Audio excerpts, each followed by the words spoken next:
Ooh, I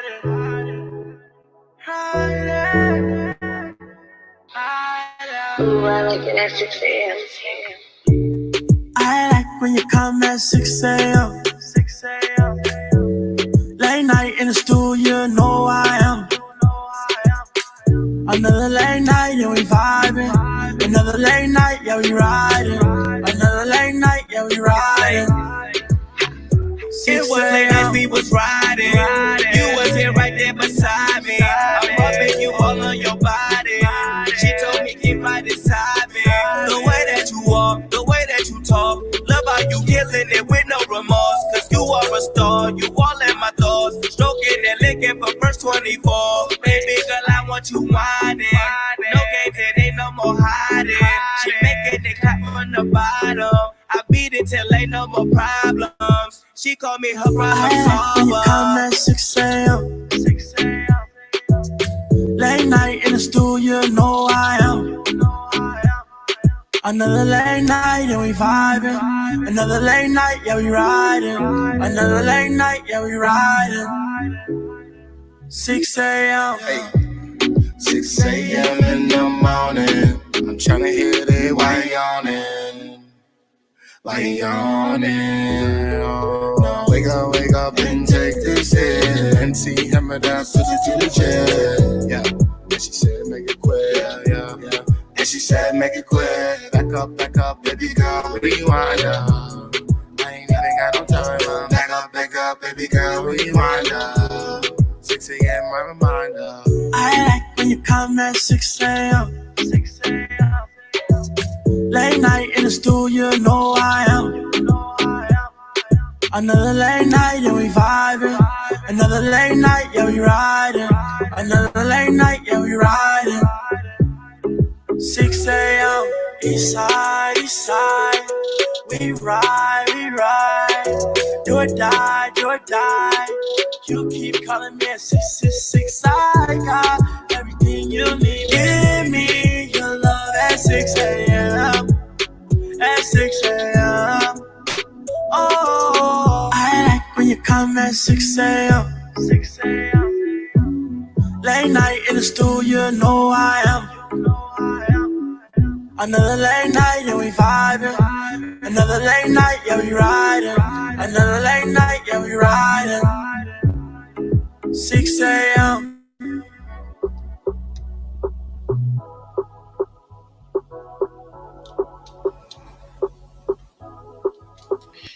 Yeah, what's going on? That is Saint, 6 a.m. You can get that on every major platform, Apple Music, Google Music.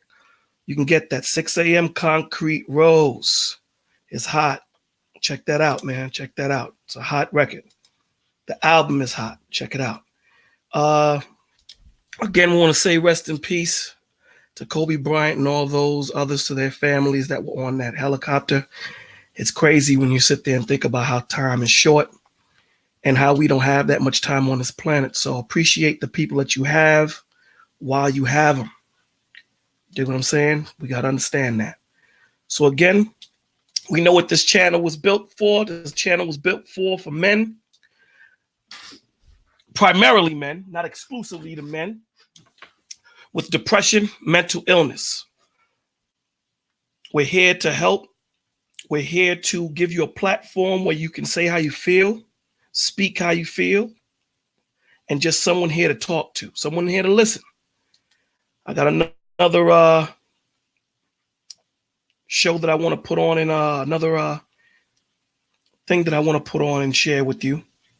Let me just get this together. Hold on.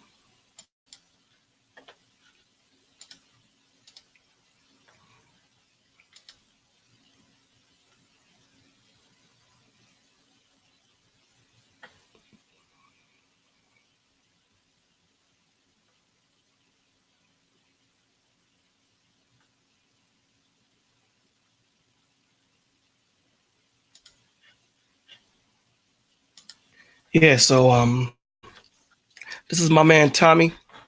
Definitely is a Fatherless America. It's his movie, his documentary on the effects of not having a father in the home. So you got to check this out. I seen it. It's heart wrenching.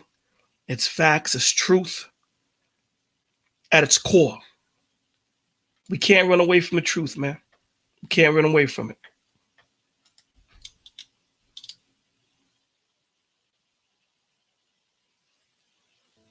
Children from fatherless homes in this country, 5 times more likely to commit suicide than children who have a father in the home. 32 times more likely to run away. 20 times more likely to have a behavioral disorder. 14 times more likely to become sexually aggressive or commit rape. 10 times more likely to engage in drug abuse. It just breaks my heart. No heat, no judgment. A woman will open up and say, you know what, not having my father really is a problem, really is an issue. And I wish we could get more Black women to just point out, wait a minute, it's not cool that your kids don't have that father. It's not cool that you didn't grow up with yours. It's not, I don't need no man. It's not fathers don't matter. It's not niggas ain't shit. It's actually we as a people, we as a culture, we as a community have to deal with each other. And in dealing with each other, if we're creating children, if we're having little innocent beings who only thing they know about themselves is what we present about ourselves. I don't know if that makes any sense to any of you guys. If you are a Jew and you know that you must be a doctor, a lawyer, something like that, that matters. Your goal is higher. What you want to be in life is exalted. But if you think about what happens with us as Black men, our goal in life is where? What do we have to look up to? Who do we have to look up to? Was our fathers impressive? Was our grandfathers impressive? It doesn't even matter what you say sometimes to your children. It's what you do. It's what you have. It's the presence you command. It's the maturity of how you deal with each other and deal with other people. And that's the biggest thing we need in the Black community. Where does that start? To me, it's with fathers. If your man is confident, your man is proud. When your man is proud, he loves what he has. He protects, he has these situations. And that's when you, as a woman, as a man, as a family, as a community, that's when we'll be better. When we actually care about each other. It starts with the fathers. It starts with the relationship and the children.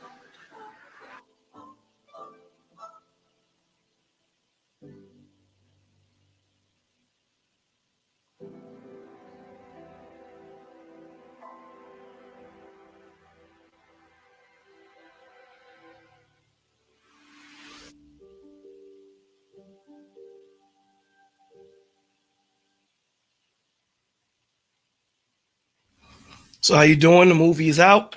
A Fatherless America. You can get that now at afatherlessamerica.com, or you can go to my man Tommy's website. So if you read the tab, it says father given temporary custody, and he breaks down. So we're going to break this down of how important and what men go through in the system that has been built against us.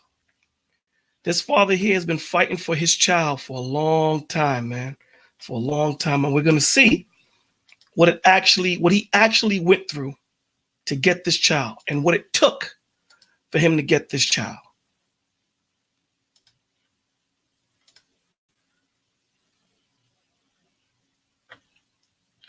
All right, hold on.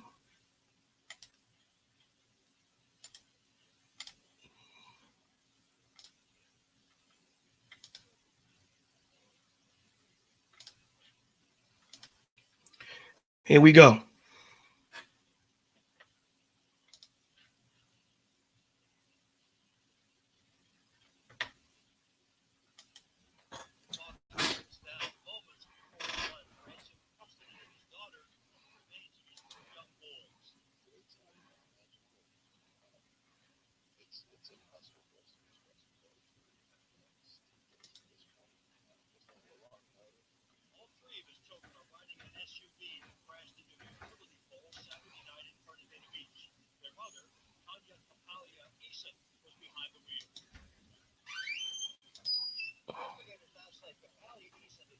Hold on 1 second.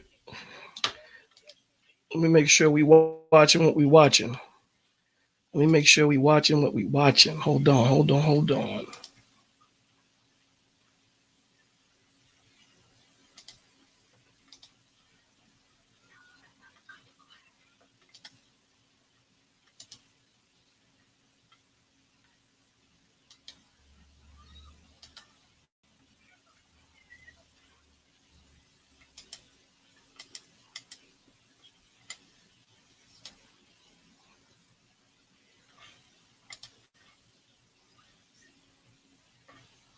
All right, so now we're going to watch it. Now, this father has been fighting for his child, a long, drawn-out fight with his baby moms. Let's watch this. This grieving father breaks down moments before a judge grants him custody of his daughter and the remains of his 2 young boys. It's unimaginable. It's Now, you heard right. It said that he was granted custody, but as you go on further, you're going to figure out that it wasn't custody. He was given temporary custody and of his other 2 children's remains. This is what it took for this man to get custody of his children, because the system is so geared against men. And this is what men go through. Sometimes men just throw their hands up in the air and just be the hell with it. I don't want to go through this fight. So you know what? You want to take me through the court system, whatever? I'll see my child when they're 18 years old or 21 years old in some cases. It's impossible for us to express our gratitude and our thanks to get us to this point. We still have a long road. All 3 of his children are riding in an SUV that crashed into a utility. This man is expressing his gratitude to the system. And he was only given temporary custody after a tragedy happened. After a tragedy. The man is in tears. He's crying, devastated with his new wife. And he's thanking this judge for giving him custody of the 1 child that he has left of 3. Think about that for a second. Think about that. He's thanking the judge for giving him temporary custody of the 1 child that he has left. If that ain't crazy, I don't know what is. Utility pole Saturday night in Fernandina Beach. Their mother, Tanya Kapalia Eason, was behind the wheel. Investigators now say Kapalia Eason admitted to them she was drinking before she got into the SUV to take a total of 7 children home from a Halloween party. The judge said this was a factor in his decision to grant Andrew Byrd temporary custody. Channel 4's Janice Harris was there for the emergency hearing where the judge called this a staggering tragedy. Janice. Yes, that is exactly what he called it, a staggering tragedy. And you were able to see a little bit of relief in Andrew Byrd. And the reason why the judge called it a staggering tragedy is because 2 of his 3 children died. Hit that like button, man. Hit that share it out. You know what I'm saying? This is a place for men to get together and for us to speak. It's not exclusively to men. It's really for mental illness, for those that need to talk, for those that need to be heard. Right now, today, we're talking about a father given temporary custody, and he breaks down. It took the system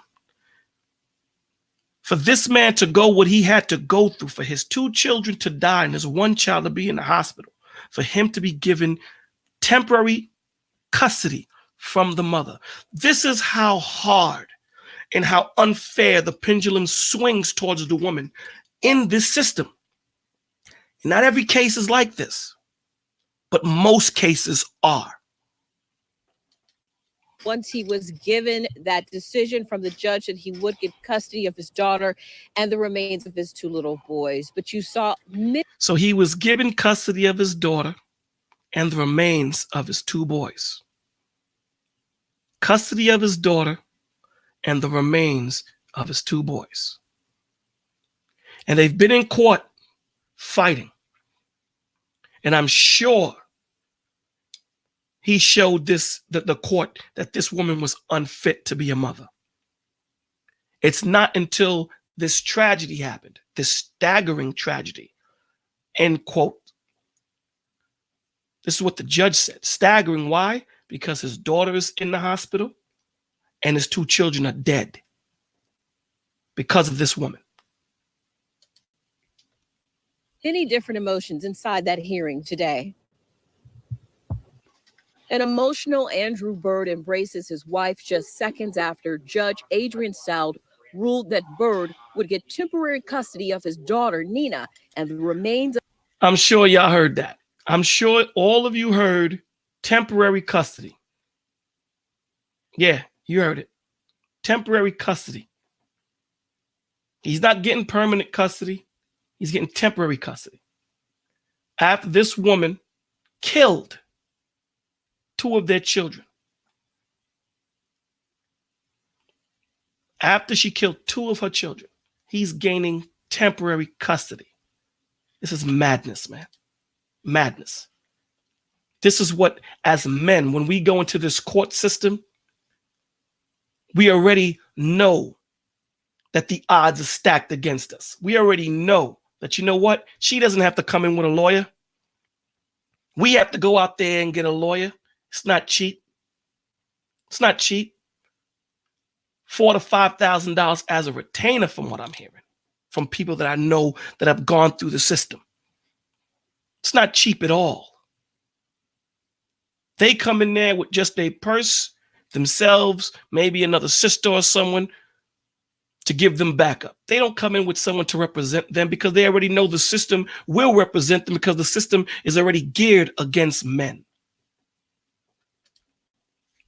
of his 2 boys, taking custody away from their mother, Tanya Kapalia Eason, who sat across the table showing little emotion. The father's 2 motions that have been filed, specifically the emergency motion for temporary custody of minor child, is granted. Before the ruling, Judge Soud had one question for the Department of Family and Children that revealed Kapalia Eason admitted to drinking the night of the crash. She had 2 drinks, 2 shots, and 3 or 4 pudding shots prior to getting in the vehicle with the children. Look at that man breaking down. Look at that father breaking down. This is what men go through. This is what this system do to men. It breaks us down. It breaks the father down. It took the death of 2 of his children for him to be given temporary custody, not permanent custody, temporary. And if you look at the mother, you check her demeanor, she's not sorrowful. They even say it. They even say it. Why wasn't she in jail? We don't know. They don't give that breakdown in this this little clip that they gave, Beverly. We don't give this clip. But I guarantee you, she's going to sit here and talk about, well, you know, I had a lot of things going on. I had this, I had that. And that's the problem. As men, we don't have these cop-outs that women have in this world. Now, it may be true. You may have these situations. Men may have it too. But the system isn't as lenient on men as it is on women. This is crazy. My man Drizzle wrote, I actually signed over my rights to my son. She made things hard as hell to see him. And I had already spent over $4,000 dealing with it. Plus she moved 700 miles away. This is crazy. This is crazy. This is what good men are going through. Now, I'm not talking about those deadbeat brothers that aren't worth nothing, that ain't doing nothing. I don't speak for them. I speak for those brothers, those men. And when I say brothers, I'm not talking about just black. I'm talking about white, Chinese, whatever, that are out there trying to do what they need to do for their children, trying to be that fatherly figure that that little girl needs, that that little princess needs, that that little prince need. And the system is held men to a different standard than women. A different standard. She can be a whore, a stripper, or whatever. You have to prove that this woman is Satan herself for you to probably gain temporary custody. This woman, this mother, killed 2 of her children. And the third one is in the hospital. Mind you, there were 7 children in the car. And he was given temporary custody. Temporary, not permanent. She's not in handcuffs. She admitted that she was drinking. If that was a man, they would have put him under the jail. They wouldn't be going through all of this. During the hearing, Judge Soud said that Kapalia Eason had also asked a witness to taint Bird's character. So not only did this woman kill her 2 children, her 2 baby boys, and hospitalized her daughter, when she was going to court, she went and tried to get someone to systematically attack her children's father's character. How low can you go? How low can you go? And check this out.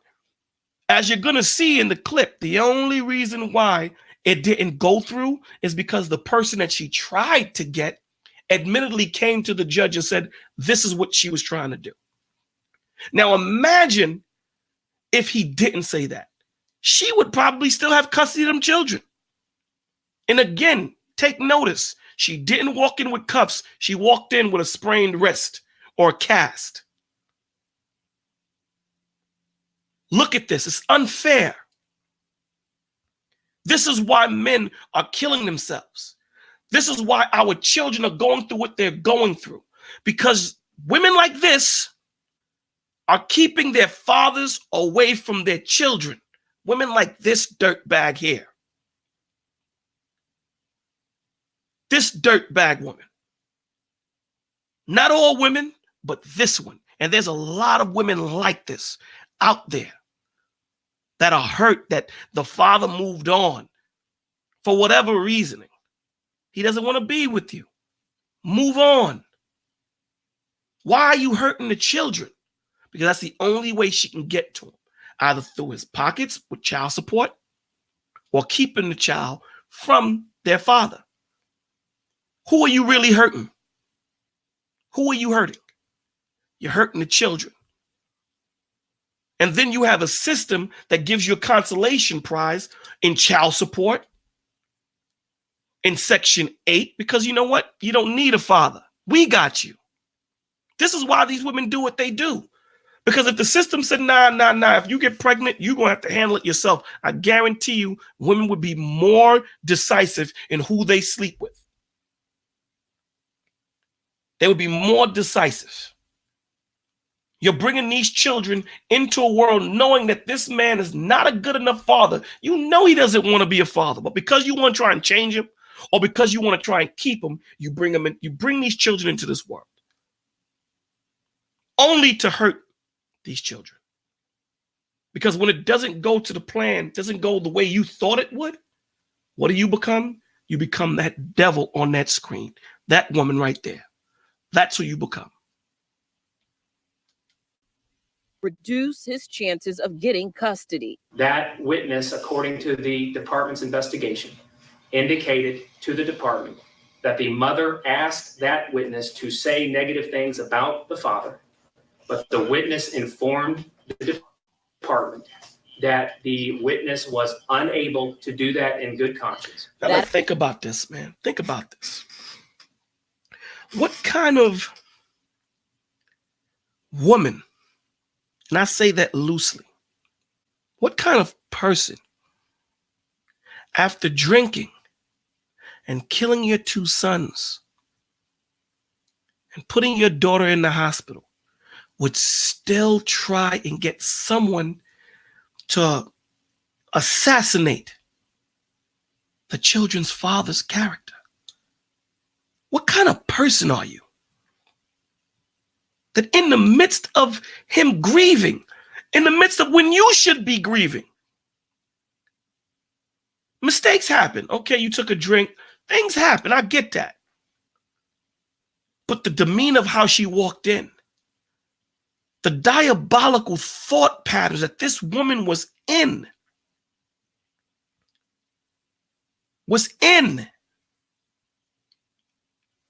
that if this witness did not go to the judge and say, if Christ wasn't on that witness to say, nah, I can't do this in good conscience. Nah, I'm not doing this. You killed the 2 children and put the 3rd one in the hospital. She would have had a fighting chance because she went and got the witness to character assassinate the father so that he would have a harder chance of gaining custody. So she still had a fighting chance of having custody. This is madness. Exactly, Shah. Exactly. All to hurt who? The father. And in trying to hurt the father, you killed 2 of your children and you put one in the hospital. And she's not in cuffs. She's actually sitting there comfortably. Let me ask the chat room. If that was a man that had did that, admittingly said that he was drinking, killed 2 of his children, and put one in the hospital, and then tried to get a witness to character assassinate the child's mother, would he not be in cuffs?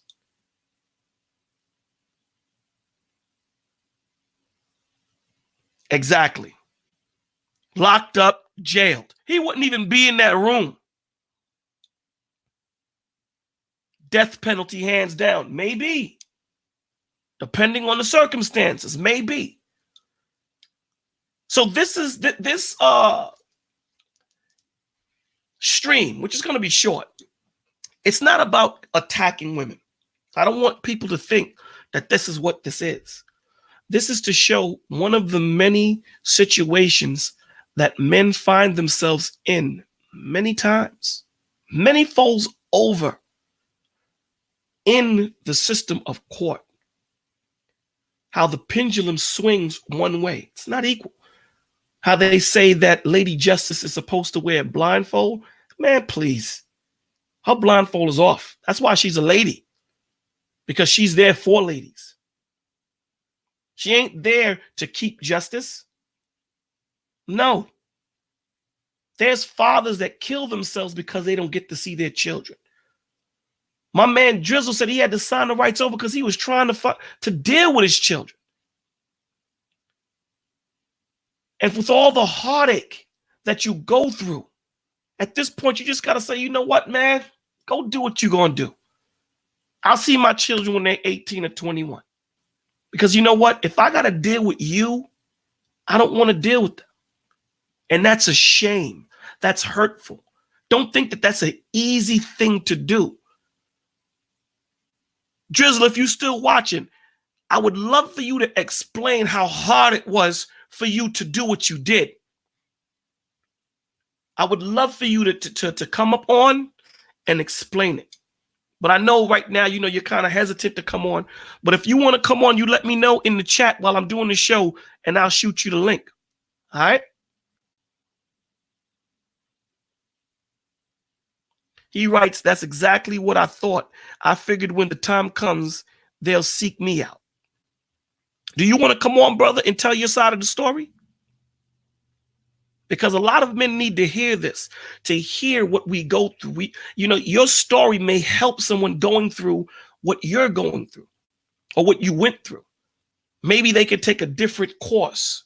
All right, you'll come on. Let me finish this and then I'll shoot the link in.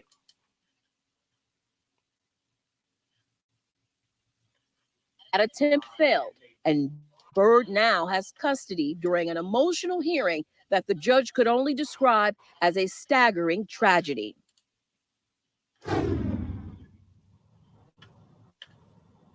And effective immediately, based upon the judge's decision, the father will get custody of his daughter as soon as she comes out of the hospital. And it's possible that that could happen today. In addition to that, the mother, Tanya Eason, she will not be allowed to be there when that transition happens. That is. You don't see that she's jailed. You don't see none of that. You don't hear she's jailed. You just hear that she's not going to be there when this transference is happening. Now, there's one thing I just want you to hear. Also a request by the judge. Now, before all of this could happen, DCF had to do an investigation on Andrew Byrd to make sure that it would be a safe place for Nina. And during you hear that madness? DCF still had to do it. Yeah, this is crazy. DCF still had to do an investigation on the father. On the father. When the mother just got 2 of the children killed, 1 hospitalized, then tried to get a witness to character assassinate the father. Men, this is a warning to you guys, bro. You better realize who you sleeping with. Because these one-night stands, these thoughts that y'all sleeping with, you may get them pregnant. And if you get them pregnant, this is what you're going to be stuck with. So be mindful of what you do, man. Be mindful of who you penetrate. Be mindful. the hearing, that was revealed that it will definitely be a safe place for her to go, as the judge has decided that she will be going with her father to Michigan, and the remains of her brother will be going with him too. In Nassau County, Janice, the remains of the brothers will be going with them. Yo, Drizzle, I threw in the StreamYard link. Click that and come in, brother. Click that. The remaining of the sons will be going with the father, along with the daughter, because she's still in the hospital. And through all of this, admittingly driving drunk, the witness coming forth to saying this woman tried to get me to a character assassinate the children's father. She's still not arrested. Still. Now, this happened in 2018. Now, she could have been arrested.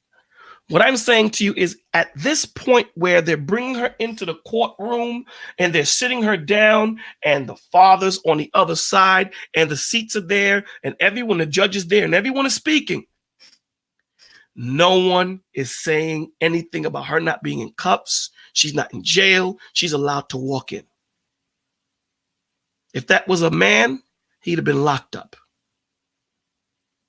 Locked up. So this is what we need to start. Men, you need to start taking more responsibility of who you sleep with. This is not just a one-sided street. It's not just a one-sided street. It's a two-way street. All right? So we need to understand that any woman that we sleep with can be a potential baby mama. So if you know that this woman is not a good woman and just a good lay, think twice before sleeping with her. Condoms break. Mistakes happen. These things can happen. All right, Drizzle, I see you. I'm about to bring you on.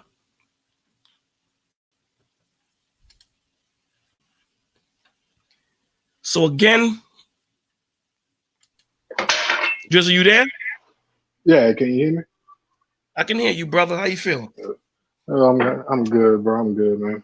That's good to hear. Good to hear. So, again, you know why I created the channel. I created it to give men specifically, but not exclusively, a chance to verbalize and articulate how they feel. Because sometimes as men, we're taught not to hurt, not to cry, not to feel, and we don't have a place that we can go to. I searched YouTube, and I seen that there's all sorts of things that people talk about. There is no place specifically for brothers, for men, to be able to articulate how they feel. There's a lot of noise in your background, Drizzle. Yeah, I'm sorry. I'm in my kitchen right now. You know what I'm saying? See if I can turn this off, because this microphone picks up every doggone thing. Yeah. So talk to us. Tell us what your situation was, brother. Well, first off, me and her had our little falling out, and we decided to pretty much just go our separate ways. But in the process of us going our separate ways, man, it was all kinds of, little petty things going on and things of that nature. Because when she moved out, she ended up she took the kids and everything. So in the process of like you say, women getting mad because the dude decided to move on and what have you. I have reason to believe. I have no proof, but I have reason to believe that this woman has gone to the lengths of even having me set up to be robbed at gunpoint. Wow. Now, why do you say that? Why do you say that? Well, the night it happened, I had another woman by my house where it just came back from a date, and she decided to call me up and ask me for some money or whatever. So I was like, well, I'll meet you here or wherever, and I'll come and bring it to you. Well, that's exactly what I did. I left out the house. I didn't bring the female who I was with me or anything.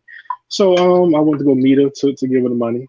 And instead of her just meeting me where we agreed upon meeting, she decides to just pull up at my freaking house. And an argument ensued from there because I told her not to just pull up at my home because I had a problem with that. And when it was said and done, I decided instead of me laying hands on her, I don't want to slip up and knock her the hell out of it. I decided to call my sister, like, hey, dispose of this woman, get up and by my house, whatever. So my sister pulled up, and the situation got handled, whatever. She decided to leave, but in the midst of her leaving, she utters the words, and I quote, "You're going to regret that." Wow, a threat. She threatened you.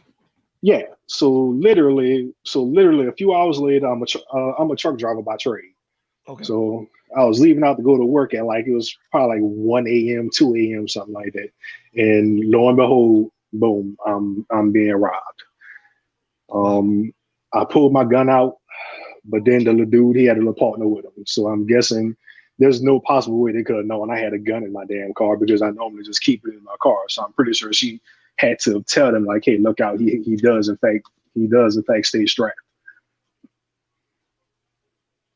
So if the other little dude hadn't showed up on the other side of my car, the other cat would be 6 feet under. And here's the crazy thing. She didn't even think about your safety. She didn't think about, and I mean, if this is true, because you're saying that you think that she had you set up. Yeah. But I had no. She didn't think about your safety. She didn't think about your children's father. She didn't think about any of these things. Now, my question is, when she was stripping and bugging out, why didn't you call the police? Well, I'm one of those people. I didn't want to have to see her possibly get carted off, go to jail or anything, because we did have a situation in the past where I did in fact call the police on her because she actually hit me. I don't even remember what the hell she hit me with. But we had a big fight, big argument, and the police was called and she was escorted off my property at that time. Now, so let me ask you a question. Let me ask you this. Knowing, life is meant to be lived forward but understood backward, right? So it's not only, we can only understand something after we've gone through it. Yes, if you could do this again, would you have not called the police that night? Oh, yes. If I could go back, most definitely. Yes, I would definitely call police. So brothers, meaning men, period, not color, gender, you know what I'm saying? We're not talking about colors or whatever. You got to call the police, man. You can't take the law into your own hands. You cannot, because she's quick to call the police on you and make up stuff. Yes, big fact. And the first thing they do is whoever calls the police first, that's who they react to in the majority of the times, depending on where you at in America. So brothers, if you have a problem with your baby moms, if you're going to go get your child, get a police officer. Even though if you don't like police, get a police officer. So now explain. So what was she putting you through that made you just say, you know what, I'm gonna sign up my rights? Finish your story, brother. Well, right after that, after I ended up, like, I was robbed at gunpoint, so I didn't stay in the same area. After that, I moved quick. Like, I moved like the very next month I was gone. Instead of me being a-hole, I decided to take the few things she had left in the house. I didn't throw them away. I took them with me, and I put them in the new house in the garage, so that when she was ready to come and get it, she can come and get it. Right. Well, within that time frame, she had gotten a new boyfriend, this, that, and the other. I didn't freaking care. I just wanted to come get your damn stuff out of my house. I went to pick her up. We were going to the U-Haul place to get a truck so she can get her stuff out of my garage. Okay. So then after that, in the midst of us going there, she calls, I think she was talking to her boyfriend or her cousin. I don't know who the hell she was talking to. She called up somebody on the phone and they were having a little conversation, and she brought up putting me on child support. And I told her, I didn't yell, I didn't raise my voice, I didn't even cuss at her. I politely told her, well, if you're going to put me on child support, you can get out my car. You can buy you a car with the child support that you're going to get from me. So at that point, she started cussing me out and doing, acting the same way the majority of unfortunate Black women do. Right. And I pulled over and I told her to get out of my car. You can buy your own car if that's what we're going to be doing going forward. She didn't want to get out of the car. So then at that point, like I said, she was still on the phone. I just snatched the phone out of her hand. I didn't hit her or anything. Like, she was sitting right next to me in the passenger. I literally just snatched the phone out of her hand, like, real quick. And I was like, get out my car. I'll hand you your phone through the window. I have a phone. I don't need yours.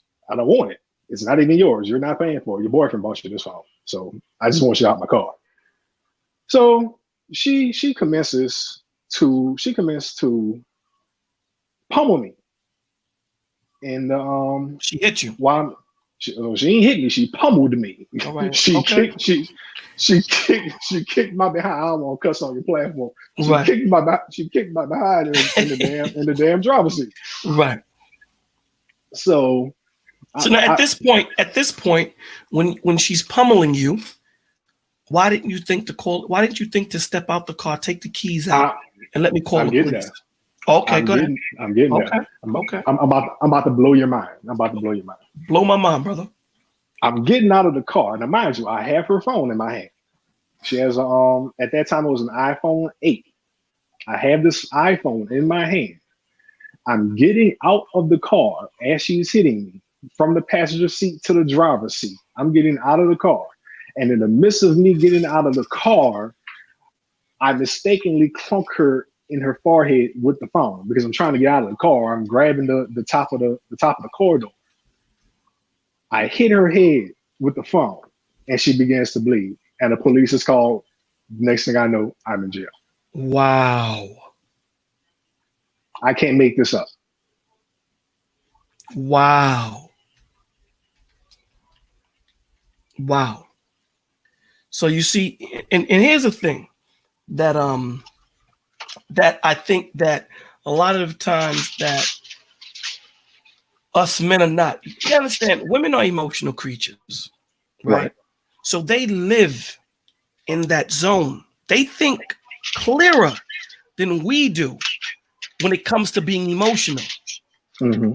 Because we inherently we don't live there. If you understand what I'm saying. So she knows when to sit there and say, okay, I got him where I need him. Let me call the police. So she called the police, and what happened? So you were arrested? Oh yeah, I was definitely arrested.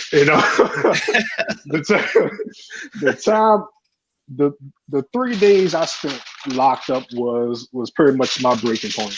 And I just like, well, look, we're done. Get your stuff out of my house so I can just live because I'm finished. I'm not gonna want you back. I'm praying to God you don't ask me to come back. I'm done. Period.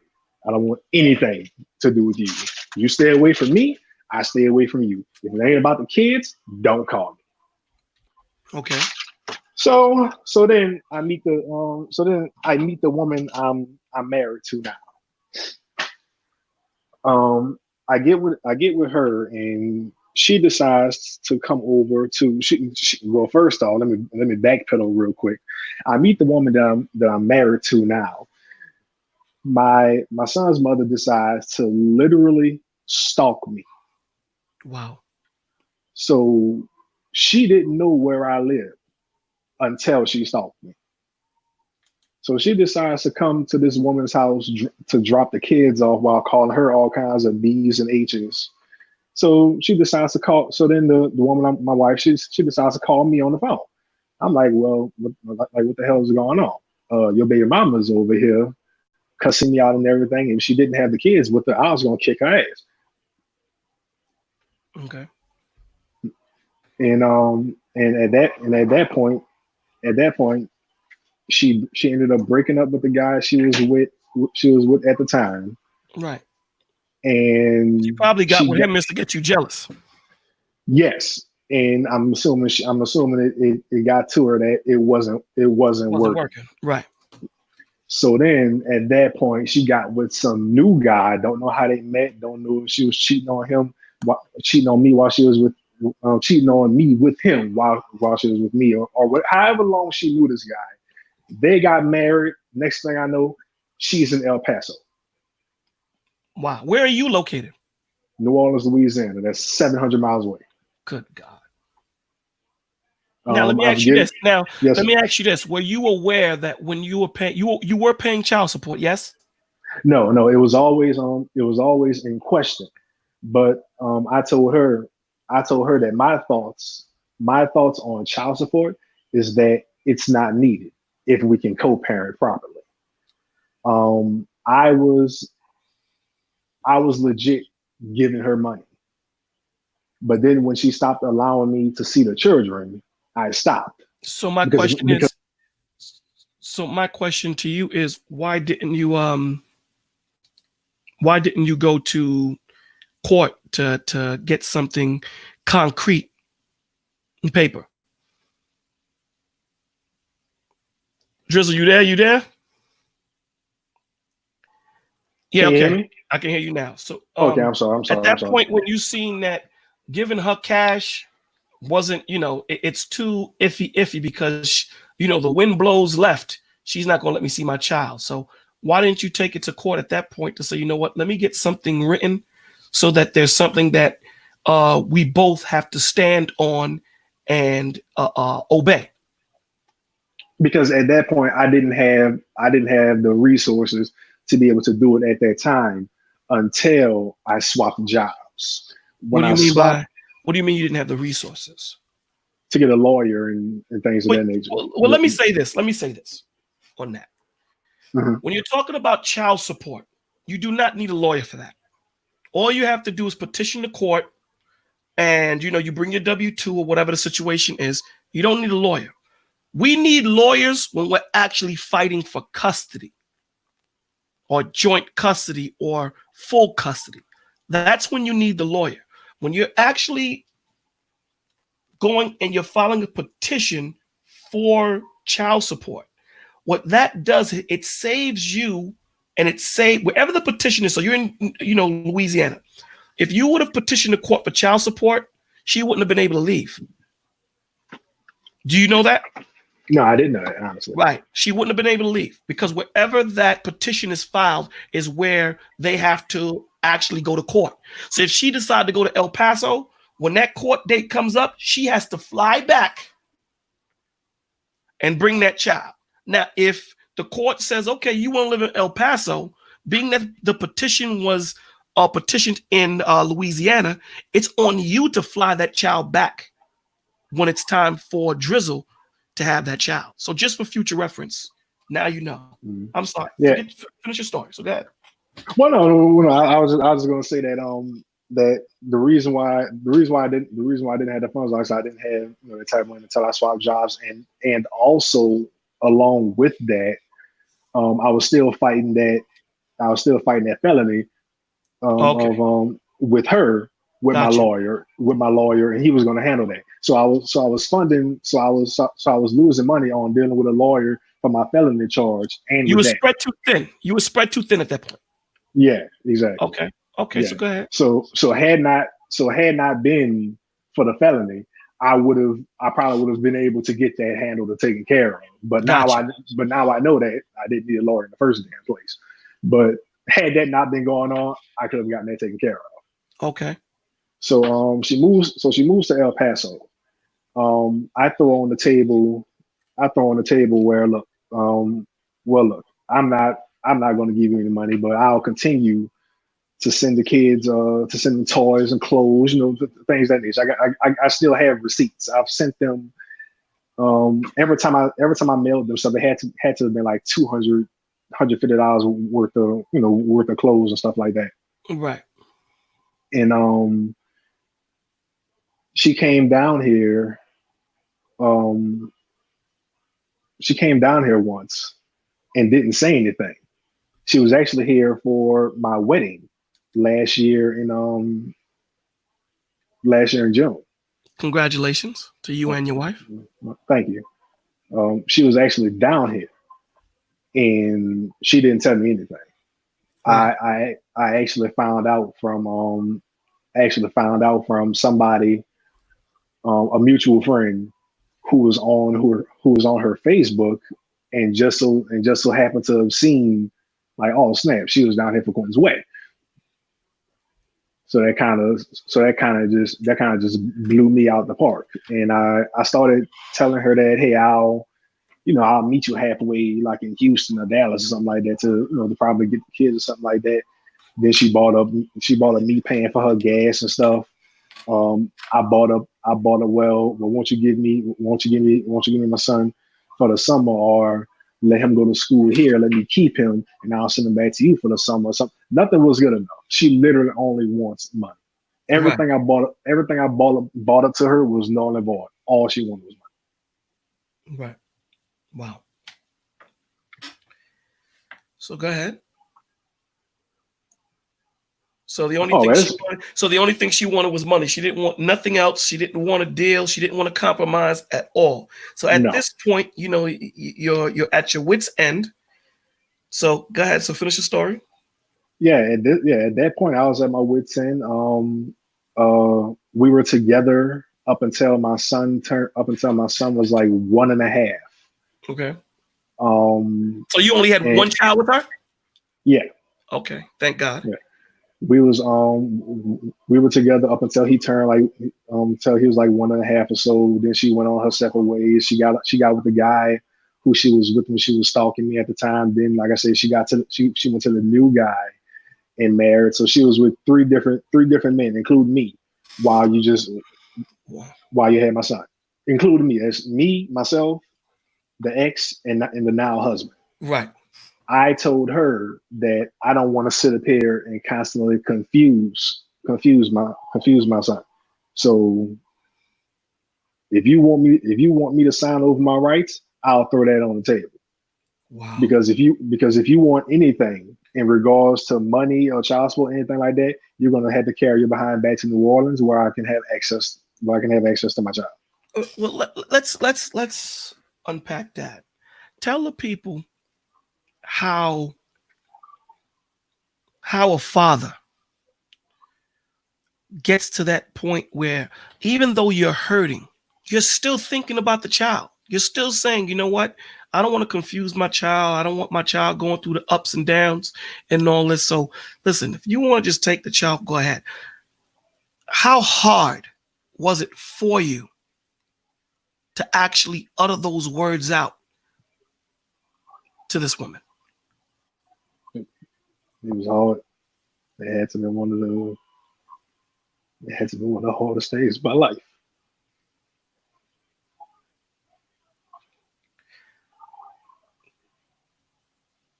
Let me ask you this. Does she send you any pictures of him, or do you have any pictures or anything? No, the last time, his birthday is in July. The last time I spoke to her was before my wedding. I got the paperwork notarized, and I sent it back to her in the beginning of July, when I mailed off his birthday stuff and the paperwork. I mailed off all that in the same box. So she'll have his birthday presents and stuff. And now you got the paperwork notarized and signed by me. I called her to speak to him later, like a couple weeks after I mailed the stuff back. Didn't get an answer, didn't get a text, didn't get a return call. I called her again in August last year. Again, after I mailed the stuff back to her, I didn't get a text back. I didn't get a, hey, I'm busy, I'm at work. I didn't get a return call or anything, and I haven't spoke to her since. Well, let me make this comparison. We just finished watching a video of a mother that drove drunk, killed 2 of her sons, and hospitalized her daughter. And mind you, there were 7 children in this car or van or whatever they were in. And she still mustered up the strength to try and find a witness to character assassinate her child's father. Even going through all of that turmoil, going through all that grieving the father, because it didn't look like the mother was. She still had a chance of having custody. Through all of this, you as a father still mustered up the strength to say, you know what? This is not going to be a good environment for our son. So I'm going to bow out. Dogs, I lost a son, but I lost a son in death. I cannot tell you. I cannot fathom how hard it is for you to lose your son in life because of his mother. Women, y'all need to listen. If there's a woman right now in an earshot of my voice and Drizzle's voice, listen to this story. Listen to how you're hurting this man, you're hurting these men, you're hurting your children. That's who you're hurting. You're hurting children, you're hurting the men. To the point where he's like, you know what? And even through the turmoil and the hurt, he still says, I'm going to think of the child before me. Wow. Bro, listen, man. If you could say anything to your son, what would you tell him if he could hear you right now?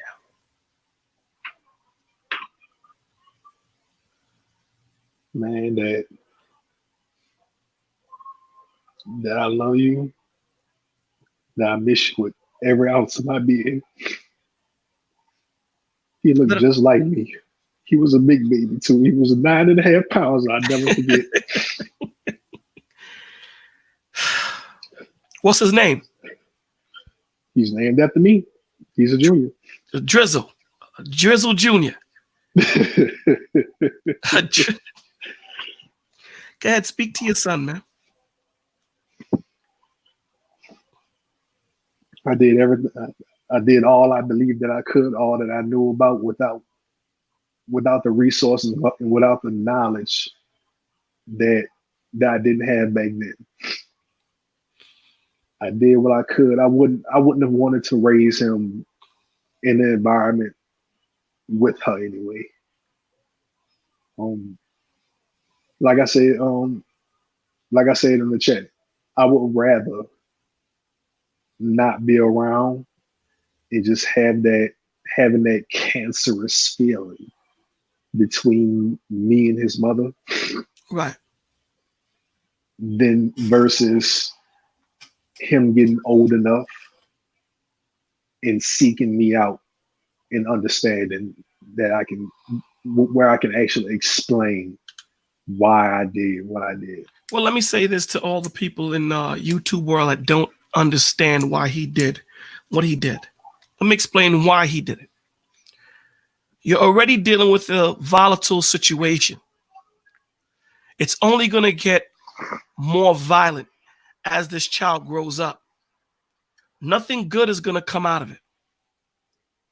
Nothing good is going to come out of it. The child is 1.5, and she's doing this to him at 1.5. So him looking towards the future, he says, you know what? Keep the child. It brings me to a story where Solomon, have you ever heard the story of Solomon and the 2 children? In the children and the 2 mothers? Yeah. So what did Solomon say? Solomon said, bring me the man of this child. Because one mother is saying it's my child, the other mother is saying it's my child. So the mother of the actual child, then Solomon said, you know what? Check it out. Both of you guys are claiming this child. Let's cut the child in half. And You both get a piece, you get a piece. And the child, the real mother said, I'd rather give the child to her than to actually have you kill my child just to spite that this is my child. That's love, man. That's true love in its essence, to the point where it's killing you just to speak about it. And this is why this channel was created, because I know just the way you were speaking about it was killing you. Sometimes we just got to let it out. We may not have an answer, but this channel was created for just men and whomever, women, child, whatever, to come on and just speak and let it loose before that straw breaks that camel's back. Do you mind if I send up a prayer for you, bro? Yes, sir. Yes. I don't mind at all, man. Lord God, I ask you to please forgive us of our sins. Lord God, we are not perfect, but yet you still love us. We sin daily, and you forgive us. Please grant us the knowledge, wisdom, but most of all, your understanding to know right from wrong. Lord God, I ask you to please put a spirit on this boy that when he's at an age to come and seek out his father. I also ask you, Lord, to please put a spirit on the child's mother. Please humble her heart. Please make her see her wrong. That this child needs his father. This father needs his son. Lord, I don't know why you do what you do, but I know that there's a reason for everything. Lord God, I ask you to please grant this brother strength and his wife's strength and his family's strength to stay strong and always keep the faith up that their prodigal son will return. In Jesus' name I pray, amen. Man. Bro, you brought tears to my eyes, man. You brought tears to my eyes because, you know, what we need to understand is that was selfless. That was a selfless act. That it would hurt the child more for you to have pride on you to say, I'm going to fight for this child. And the Lord's going to bless you for that, bro. The Lord's going to bless you for that. And I thank the Lord that you got on. And I know that there's somebody out there listening to this story that's going to gain wisdom, but most of all, understanding from this and know how to move. Document everything. Everything. Let me ask you a question. When you were still seeing him, did you get a picture of him? I have a few pictures of him saved on my Facebook. I think nothing recent as of Right. the last year. Like I said, when I signed over my rights, I had nothing recent. Right. But I have some few pictures of him where he's big and walking and stuff now. Right. Take that picture out, man. Get that picture framed, man. Get that picture framed. So that somehow, you know, this is what I realized. The Lord's words don't go out void, bro. You know what I'm saying? So when you have that picture, that reminder of who your son is, and you speak to that picture like, man, you know, one of these days you're going to come.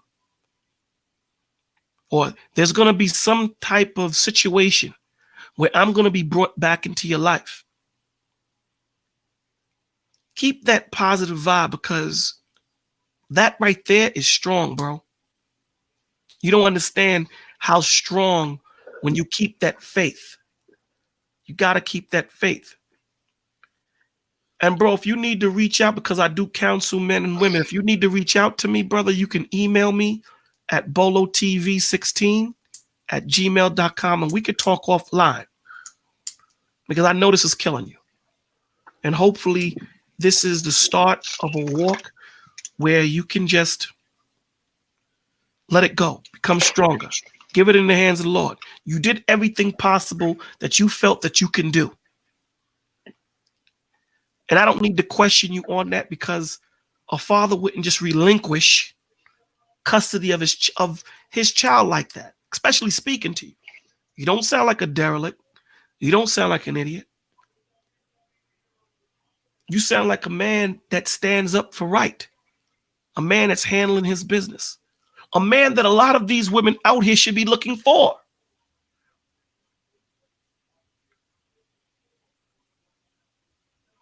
I mean, is there anything else you want to say, brother? Floor is yours. See, I'm trying to wipe my face and get back. Do your thing, brother. Try. Brother, cry, brother. Cry. Let it out, dog. I did last week, if anyone was lucky enough, I did a 30-minute stream. I deleted it because, one, I had some technical difficulties at the beginning. But secondly, when I was talking about my mom, it hit me so hard, I broke down and cried. I'm not afraid to cry, bro. I'm past that. I'm not afraid to hurt. I'm not afraid to say that, you know what? I'm hurting right now. I'm not afraid of that. You can't question my manhood. This is what we have to break down. So if you need to cry, brother, let it out, G. Please let it out. This is what this platform is here for. For us as brothers, for us as men, to sit there and say, you have a place where you can talk, and I have you, I got you. No judgment here. Speak, bro, in all honesty, you probably saved my life. For the last year, all I can think about is, did I do the right thing? Did I do enough? Is there more I could have done? And how much, if at all, a deadbeat am I going to be in the eyes of my family and or my friends? I have done nothing but stress and just fall into this spiral to the point to where there's been times I literally just wanted to die. Brother, let me tell you something, man. Let me tell you something. And understand what I'm saying to you, bro. That no man or no person can tell anybody when enough is enough. Only the Spirit of the Lord can tell you that. There's no need for you to feel the way you're feeling. When the Lord comes to you and tells you enough is enough, you did everything you could do at this point. Let me handle the rest. See, we got to start to learn to put things in the Lord's hands. So what does that mean? You planted the ground. You fertilized the ground that the Lord can be planted in. Scriptures tell you that there's one man that planteth, another man watereth, but it's God that give the increase. I don't know what's the reason why the Lord is putting you through what he's putting you through. But I do know that the end result is your testimony, your strength, you being a better person, right? So there's times when we just got to sit back, and I know we hear this cliche all the time, let go and let God. This is where we got to be strong, man. This is where we got to be strong. I want you to email me when we get off this line, and I'm going to send you my number so that we can correspond after this. Because I don't want no brother taking his life. It's time for us to stop. With all the fuck shit that's going on YouTube, all the fuck shit that's going on in the world. It's time for men to start standing up together, man. This is why I listen to Tommy. This is why I listen to the relationship rehabs, because these are men, regardless of whether you like their delivery or not. The information that is being delivered cannot be denied. We have to stand strong together and understand that we are only hurting our children. And bro, we don't need to lose another man like you. We need more men like you. Like they say, the good guys die young. Seems all the derelicts are living and all the good guys are dying. No, brother. I'm glad you picked up and spoke to me today. I'm glad. What made you today want to speak? Because I know the last couple of streams you were kind of hesitant. Yeah, I just been I don't know, man. I just been down and out, man. I know venting helps and talking helps, and man, I can only, really all I have to talk to is my brothers and my wife. That's it.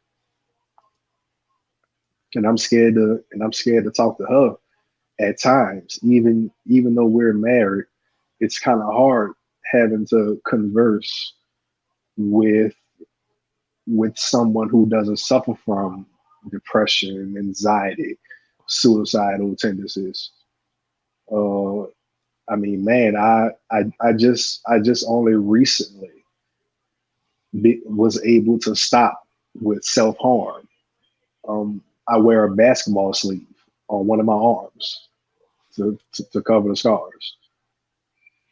You'll never see me with my shirt off or anything.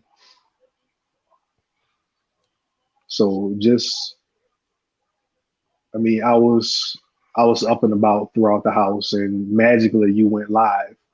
I was about to sit down and I was about to cook and watch wrestling on pay-per-view tonight, and lo and behold, you went live, and I was like, well, damn, here's my chance right here.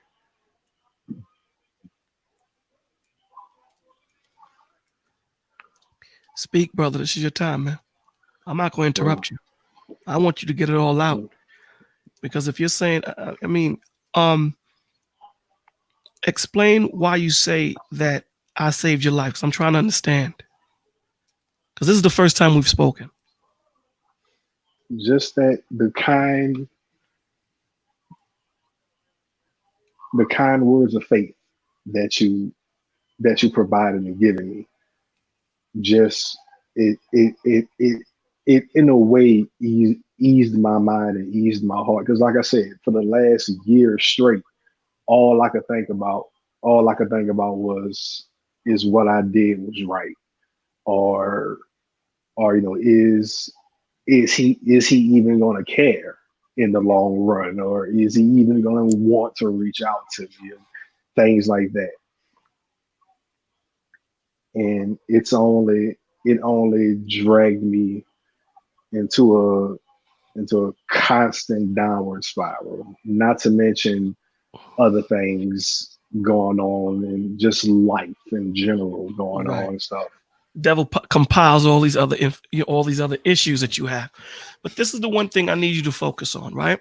Focus on this, that the one thing that the enemy is going to do is get you in a room by yourself. That's what he wants. He wants to cut you off from communication. Let me ask you a question. I don't know if you're a military man or not, but I've spoken to military people before. I'm not. My brother is. And this was a question that he posed to me, so I'm going to pose it to you. You have a man that has the biggest gun. You have the captain, second in command, and the radio guy. If you had to kill one, who would you kill first? What were the choices? Guy with the cut biggest off gun. momentarily. The guy with the biggest gun. Captain, second in command, and the radio guy. Who do you kill first? I'm not a military person, but I would probably say the radio guy because the radio guy can call for backup. There you go. There you go. This is what the enemy wants. He doesn't want you to call for backup to help you gain that strength. That's why the Lord says, forsake ye not the assembly of one another. Why? Because where I'm weak, you're going to make me strong. You may not get the answer, but just knowing that you're in a place where people understand you, people are not judging you, people are sitting there and saying to your brother, cry, let it out, man. And you know what's crazy? We going to cry with you. Because when people feel, when you're genuine and understand and you're sincere, people feel what you feel. People understand what you're going through. You're not alone, bro. That's what the devil wants you to think. You're not alone. You're not. When my mom passed, and that was the hardest blow I've ever had in my life. Hardest, my man. It's nothing like it. A hole that will never be filled. I didn't talk to nobody. In fact, I started getting more attitudes and things of this nature. I didn't care, like you said. No one knew. My first time of saying that I had suicidal thoughts was last week. Mm-hmm. I deleted it because, you know, with all the inconsistencies in the in the way things are working as far as YouTube, I didn't think it was a good enough stream. But you're not alone, bro. You're not. This is why I felt that this channel needed to be created, because I didn't think that those two brothers, along with DJ Just Jay doing the children, I didn't think that they should be doing it by themselves. How we can sit back and watch them and critique what they're saying, but we're not saying anything to help. We're not putting our brick in. And hopefully by me doing this and you doing this, someone else will pay it forward. That's what this is about. Leaving this place a better place than how we got it. I agree. I share just Jay's streams and Brian and Tommy's streams all the time. I donate. I'm sorry. Do you have any children with your new wife? We literally have one on the way now. And congratulations, man. Congratulations. Do you know what it is? It's a girl. Congratulations. Congratulations. Thank you. Thank you. Now I know you going to shower her with all that love is going to be crazy. Oh yeah, most definitely. It's going to be. That's gonna be my little princess, my shadow. There you go. Let her know what these creeps look like. Mm-hmm. Right. Be that example. Let her know, and I would go as far as to say, don't hold back and letting her know that she has a little brother out there. I mean, that's something for you and your wife to decide. But, however, I wouldn't keep that from her. When she gets to a certain age, I wouldn't tell her that now, because then she's going to want to know where the kid is. Right. As she gets a little older to understand, I would let her know, you have a brother out there, man. You do. And one of these days, I'm hoping that he returns where you can meet your brother. Let her know that she's not the only child if you don't have other children. But that's how I would rock it. The only reason why I would say that is because you want to keep, this is when we read the scriptures, the Lord tells you that, you ever heard the saying, don't say certain things because you actually put it into the atmosphere? Yes, I've heard that before. Yeah. That's what you're actually doing.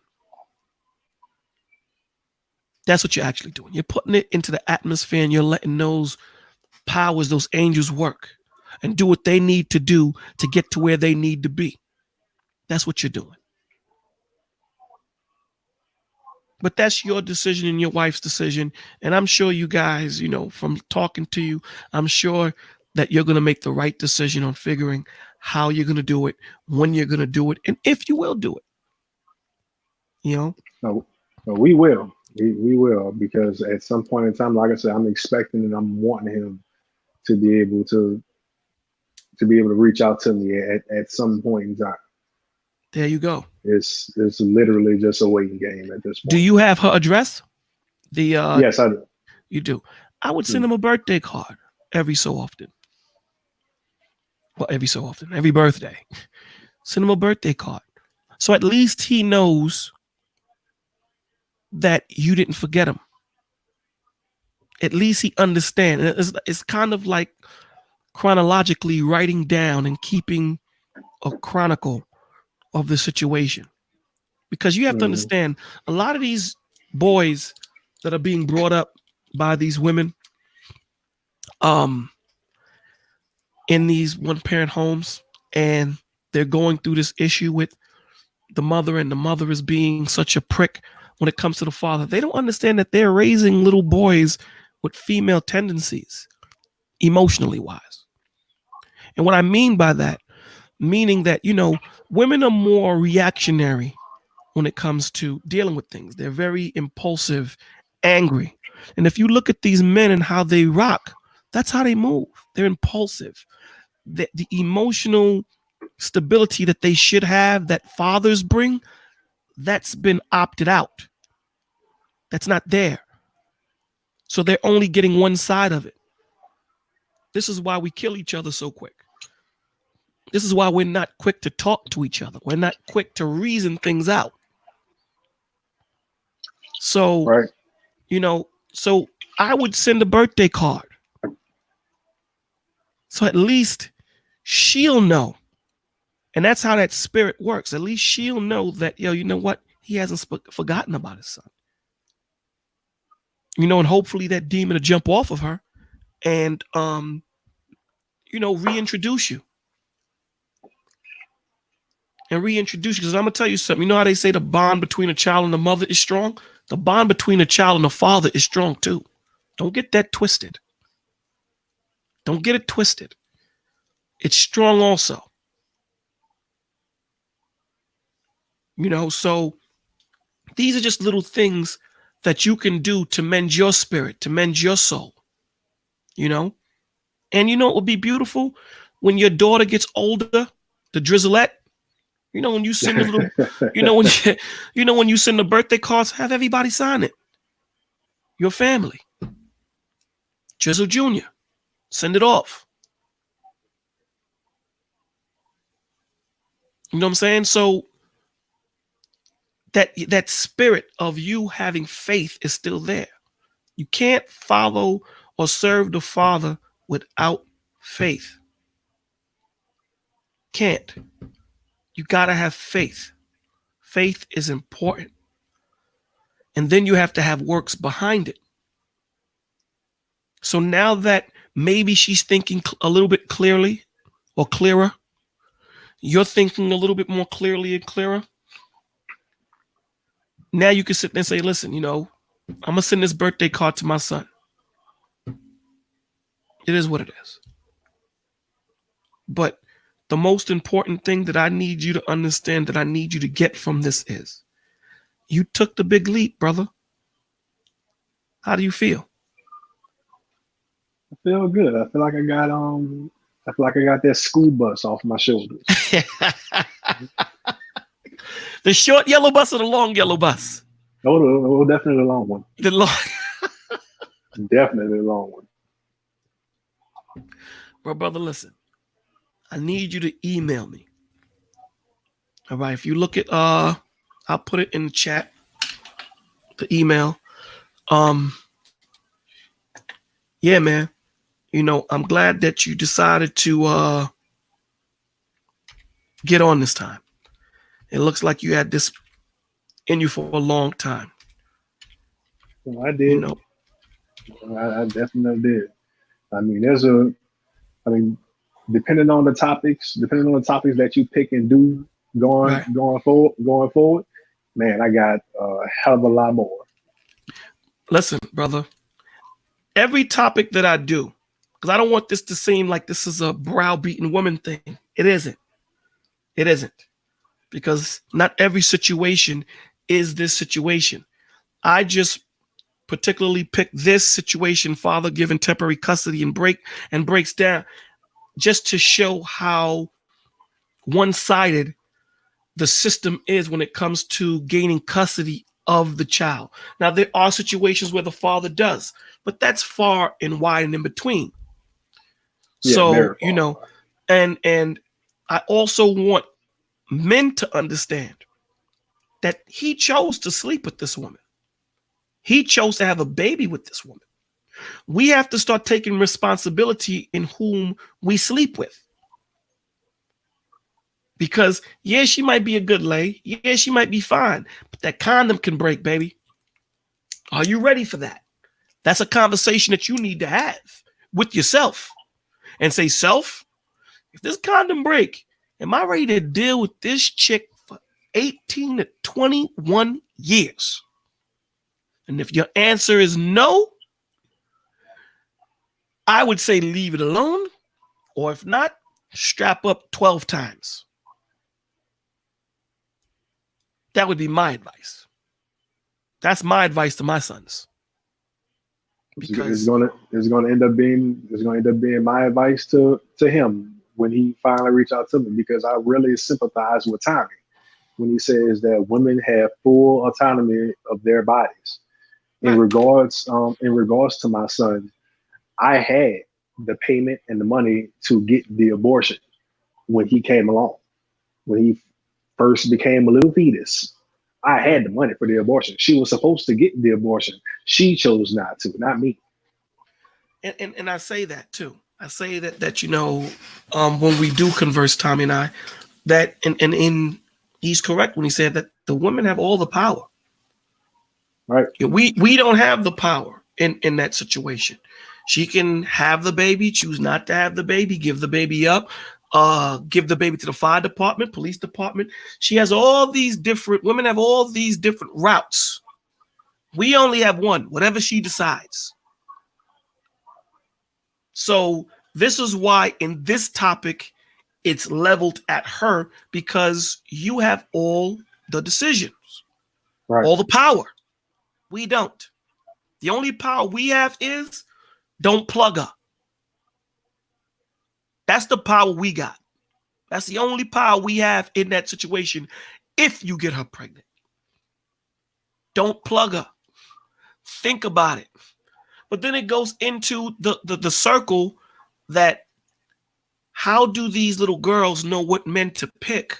And how do these men know what women to pick if your mom's is ratchet and there's no father there? Or if the father's off the chain, there is no example. Right. There is none. That's the underlying problem in the Black community.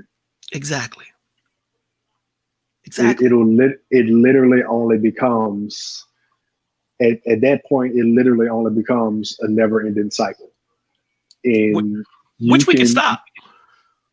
We can stop it on our end by doing. We can stop it on our end by doing our part.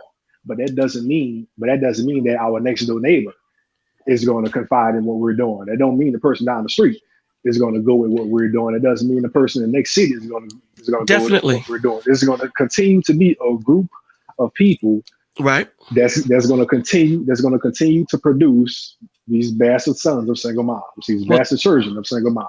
Well, let me say this to you on that. The Lord ain't looking for quantity, brother. True. He's looking for quality. Facts. So these words that we're speaking, they're reaching the person that they need to reach. That person that needs to hear this is getting the message. They're receiving it. You dig what I'm saying? So when you say this, right? So when what you're doing right now, you're letting someone into your world that's going through what you're going through. Because I guarantee you, there's a man out there saying, "Yo, man, listen, no one understands this. I couldn't understand it. This is why I just let you rock. No, so at this point, you doing what you're doing, I'm doing what I'm doing, Tommy, Brian, Just Jay, and whoever else out there is doing what they're doing. We're not on the sidelines. We're actually jumping in and putting in our brick. And those that are meant to get it, those that seek out truth, will get it. Right. And that's the point, right? The Lord's word don't go out void. I'm not trying to convert nobody. My job is not to convert. My job is to drop the knowledge, and hopefully you guys take it and apply it to your life, the Lord's knowledge, and apply it to your life and watch it work. And then what you're going to do is you're going to take it and drop it on somebody else, and so forth and so on. And after a while, we'll have a whole community. We'll have a whole community. You know, you look at Soto Nation, and in that chat, you got some people that say certain things that are crazy, but for the majority, people have level-headed minds in that chat. Right. Even in Brian's or Just Jay. You know what I'm saying? So that's what we're trying to do. You don't have to think like me. You don't have to agree with everything I say. But as long as you and I can converse like men or like responsible people and walk away as stronger people, better than we were. I heard what you said. I understood what you said. May not agree. But as long as I kept an open mind to hear what you were saying and say, you know what you're saying is true. As hard as it is for me to swallow that pill, it is true. It's hard as hell. Doing right is hard, man. When you did what you did and saw that this is a cancer, so it's only going to get worse if I keep myself in this situation. That wasn't easy, brother. No, it definitely wasn't. Doing right always is going to be harder than doing wrong. Always. So listen, I put my email in the chat, man. I'm expecting you to hit me up so I can give you my number so that we could talk offline. Because we need to continue, because you just started on your journey, brother. I want to continue talking to you so that we can continue to build and become stronger together. You dig what I'm saying? No, I definitely do. Definitely. So hit me up after. Thank you for coming on. I'm going to end this stream, man. I like to thank Drizzle for coming on. I like to thank everybody else in the chat. And if Drizzle's child's mother can hear my words, the words that I would give you is pray for the Lord to mend your heart. Pray that you understand that you're only hurting the child. Let this man see his son. Lord God, I pray that you heal her heart and make her see her wrongs so that they can reunite as a family. He has a sister on the way. Please don't let this woman keep his sister from him. Please. In Jesus' name I pray. Drizzle, thank you. YouTube, thank you. And with that, I'm going to say good night. Any last words you want to say, Drizzle?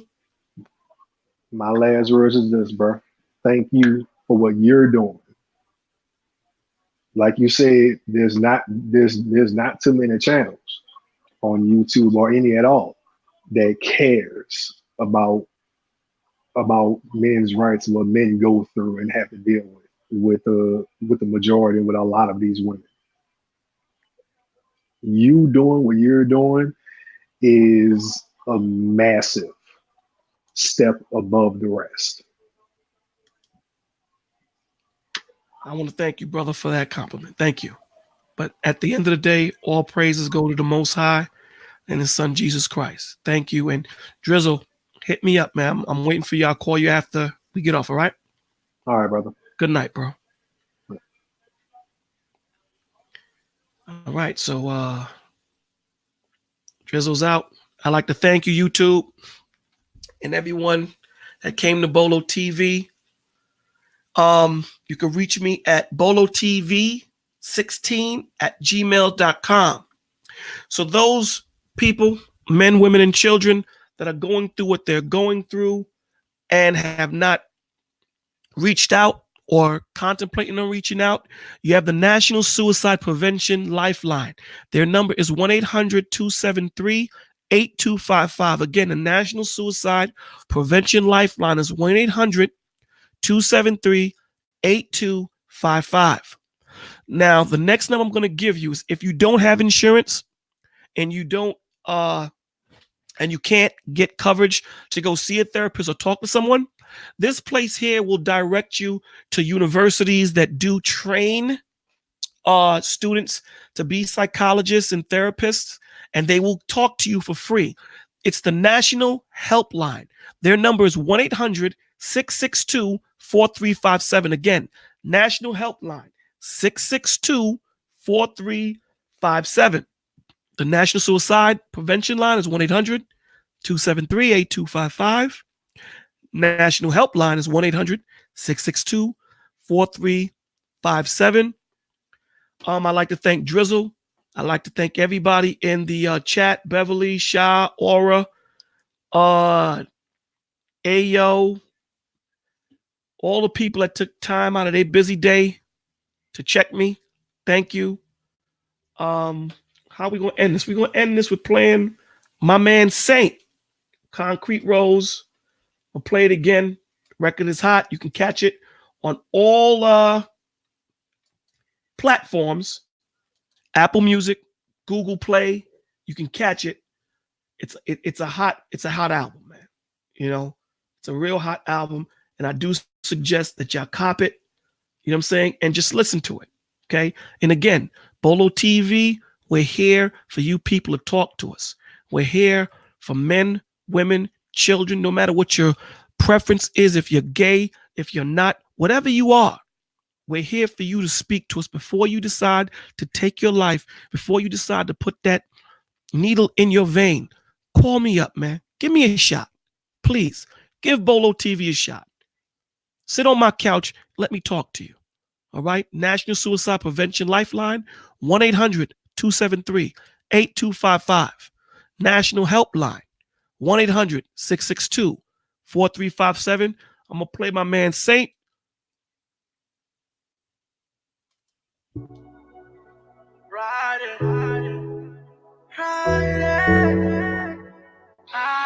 Ooh, I like it at 6 a.m.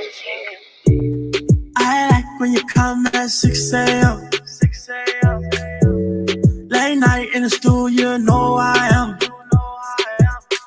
Another late night, and we vibing. Another late night, yeah, we riding. Another late night, yeah, we riding.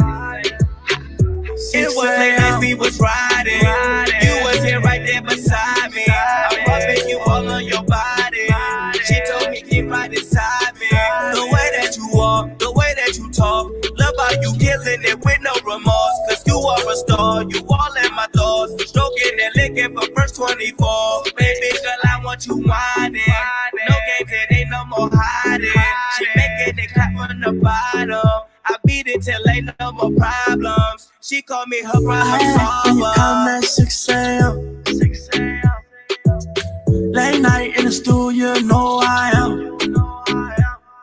Another late night, and we vibing. Another late night, yeah, we riding. Another late night, yeah, we riding. 6 a.m. Hey. 6 a.m. in the morning. I'm trying to hear they why yawning. Why yawning? Wake up and take this in. See him and down to the chair. Yeah. And she said, make it quick. Yeah. And she said, make it quick. Back up, baby girl, rewind up. I ain't even got no time. Back up, baby girl, rewind up. 6 a.m. my reminder. I like when you come at 6 a.m. Late night in the studio, you know I am. Another late night, and we vibing. Another late night, yeah, we riding. Another late night, yeah, we riding. 6 a.m. East side, we ride, do or die, do or die. You keep calling me at 666. I got everything you need. Give me your love at 6 a.m. At 6 a.m. Oh, I like when you come at 6 a.m. 6 a.m. Late night in the studio, you know I am. Another late night, yeah, we vibing. Another late night, yeah, we riding. Another late night, yeah, we riding. 6 a.m.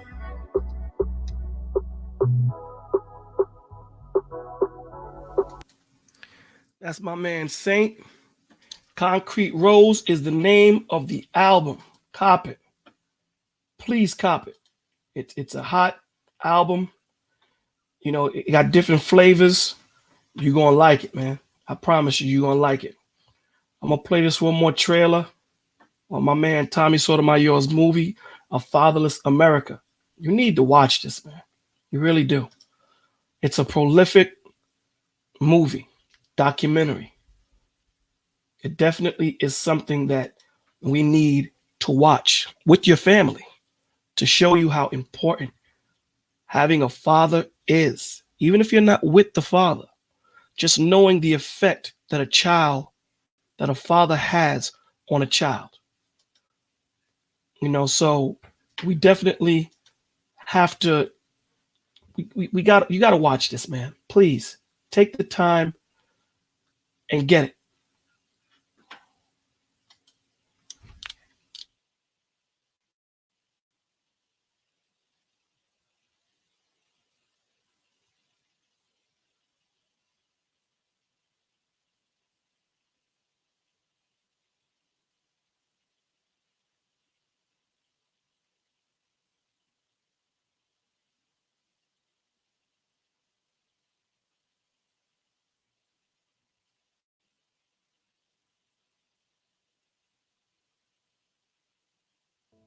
Children from fatherless homes in this country, 5 times more likely to commit suicide than children who have a father in the home. 32 times more likely to run away. 20 times more likely to have a behavioral disorder. 14 times more likely to become sexually aggressive or commit rape. 10 times more likely to engage in drug abuse. It just breaks my heart. No judgment. A woman will open up and say, you know what, not having my father really is a problem, really is an issue. And I wish we could get more black women to just point out, wait a minute, it's not cool that your kids don't have that father. It's not cool that you didn't grow up with yours. It's not, I don't need no man. It's not fathers don't matter. It's not niggas ain't shit. It's actually we as a people, we as a culture, we as a community have to deal with each other. And in dealing with each other, if we're creating children, if we're having little innocent beings who only thing they know about themselves is what we present about ourselves. I don't know if that makes any sense to any of you guys. If you are a Jew and you know that you must be a doctor, a lawyer, something like that, that matters. Your goal is higher. What you want to be in life is exalted. But if you think about what happens with us as black men, our goal in life is where? What do we have to look up to? Who do we have to look up to? Was our fathers impressive? Was our grandfathers impressive? It doesn't even matter what you say sometimes to your children. It's what you do. It's what you have. It's the presence you command. It's the maturity of how you deal with each other and deal with other people. And that's the biggest thing we need in the black community. Where does that start? To me, it's with fathers. If your man is confident, your man is proud. When your man is proud, he loves what he has. He protects what he has when he has these situations. And that's when you, as a woman, as a man, as a family, as a community, that's when we'll be better. When we actually care about each other.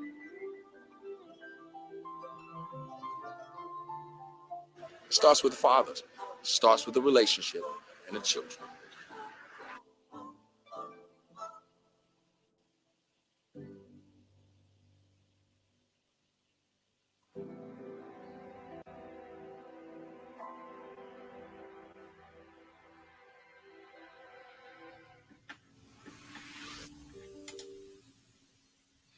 That's my man Tommy Sotomayor's movie, A Fatherless America, man.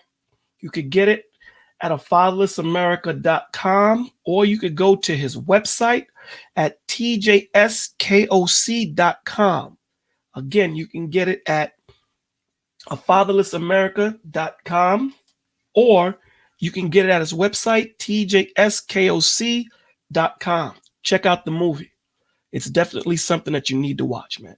Thank you all for coming. Share and like. All right, brother, I'm going to check you out. I'm going to send you my number right after. Share and like this, man. Share and like. All right? Share and like me. Thank you so much for coming. God bless you. Remember, keep the fight. Keep it tight. Keep it Christ, man. Let's keep the fight going, and let's talk to each other. Let's be able to converse and sit there and have a conversation about making this world a better place for our children. All right. Good night, everybody.